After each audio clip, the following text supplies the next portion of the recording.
మీరు శివాలయానికి వెడితే నందీశ్వరుడు ఉంటాడు. నందీశ్వరుడు యొక్క శృంగములలోంచి శివదర్శనం చెయ్యాలి. అసలు నందీశ్వరుడి దగ్గరికి వెళ్ళి ప్రార్థన చెయ్యకుండా శివలింగం వంక దర్శనం చెయ్యకూడదు. నంది దగ్గరికి వెళ్ళి మొట్టమొదట ప్రార్థన చెయ్యాలి. ఏమని అంటే, నందీశ్వర నమస్తుభ్యం సాంబానంద ప్రదాయక మహాదేవస్య సేవార్థం ఆజ్ఞాం దాతుమర్హసి అని అడగాలి. అనుజ్ఞాం దాతుమర్హసి.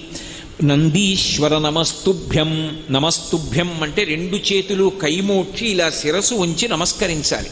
నమస్కరించి, ఓ నందీశ్వర నీకు నమస్కరిస్తున్నాను. ఎవరు నువ్వు? సాంబానంద ప్రదాయక. సా అంబ ఆనంద ప్రదాయక.